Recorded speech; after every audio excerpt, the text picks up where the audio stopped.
باب نبوت بند ہو گیا ہے، پس خدا بر ما شریعت ختم کر، بر رسول ما رسالت ختم کر۔ ما کان محمد ابا احد من رجالکم ولکن رسول اللہ وخاتم النبیین، واضح غیر مبہم اور حتمی اعلان۔ لیکن اس کے باوجود بھی ایک شخص نے کہا کہ میں نبی ہوں، لوگوں نے اسے بھی مان لیا۔ نبی کا آنا ممکن نہیں ہے، لیکن پھر بھی اگر کسی نے ادعا کیا تو لوگوں نے اس کو تسلیم کر لیا۔ اور ولی کا آنا تو ممکن ہے، تو اب کوئی شخص ادعائے ولایت کرتا ہے تو اس کو اگر لوگ مان لیں تو اس پر کیا تعجب ہے؟ تو یہ بات طے شدہ ہے کہ جس چیز کی ڈیمانڈ ہوتی ہے مارکیٹ میں 2 نمبر اسی کا آتا ہے۔ تو اولیاء اللہ یہ اللہ نے عزت کے نشان بنائے ہیں، تو اس لیے بہت سارے لوگ جھوٹے مدعی ہوں گے کہ ہم ولی ہیں۔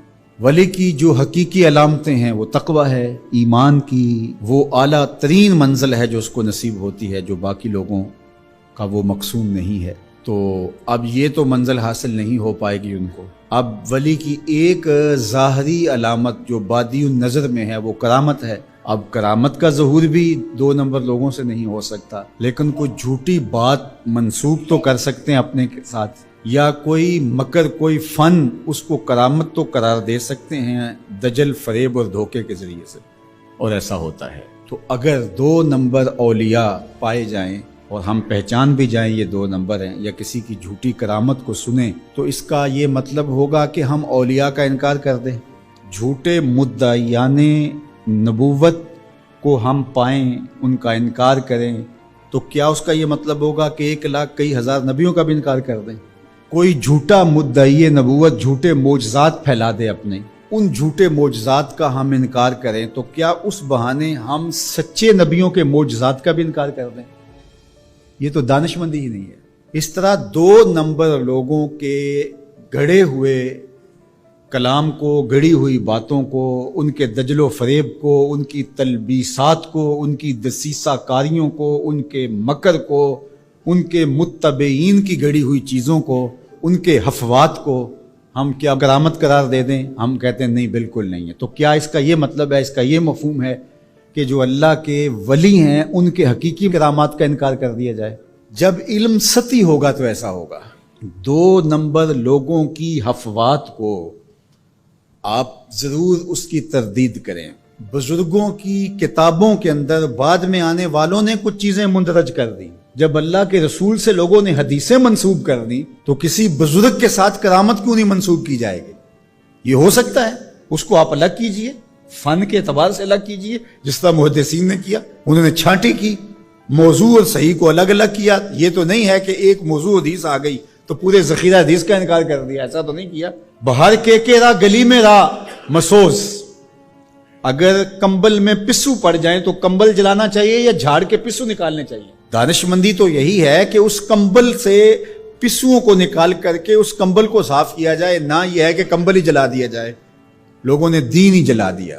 اور میں آپ کو ایک کہانی قرآن سے سناؤں۔ واقعہ اس طرح ہوا کہ حضرت سلیمان علیہ السلام کو آ کے ہدہد نے بتایا کہ ملک سبا میں ایک خاتون ہے جو لوگوں پر حکمرانی کر رہی ہے، اور اس کے پاس بہت بڑا تخت ہے۔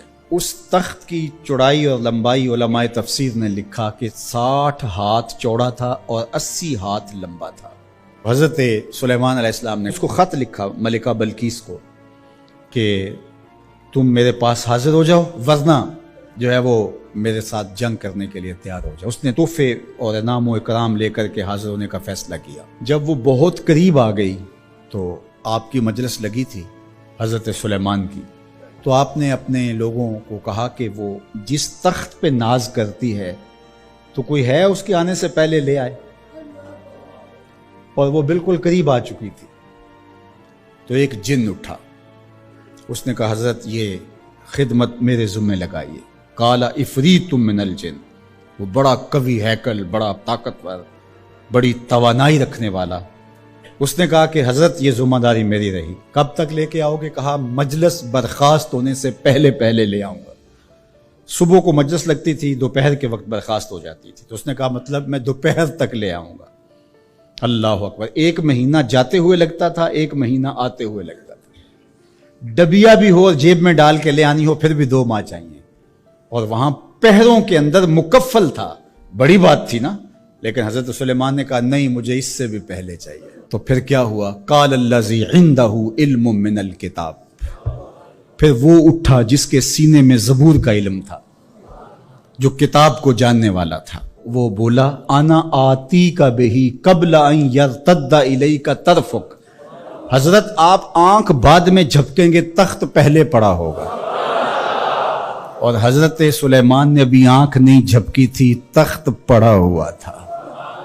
1 مہینہ جاتے ہوئے لگتا ہے، 1 مہینہ آتے ہوئے لگتا ہے۔ یار حضرت سلیمان کا امتی آنے واحد میں تخت لے کے قدموں میں حاضر کر دیں، اور یہ قرآن نے کہا ہے، تو شاہ نقش بند بخاری بخارے سے قابل میں نہیں آ سکتے۔ باقی امتوں کے ولی شانوں والے ہیں، لیکن جس طرح حضور نبیوں سے افضل ہیں، حضور کی امت امتوں سے افضل ہے، حضور کی امت کے ولی باقی امتوں کے ولیوں سے افضل ہے من حیث المجموع۔ حضرت سلیمان کے غلام کی شان ہے کہ آنے واحد میں یہ کرشمہ کر دکھاتے ہیں، اور مقتدی بن کے حضرت سلیمان مسجد اقصی میں جس نبی کے پیچھے کھڑے ہیں، اس امام کی شان کا عالم کیا ہوگا؟ جس کے غلام کی یہ شان ہے، اس کے امام کی شان کا عالم کیا ہوگا؟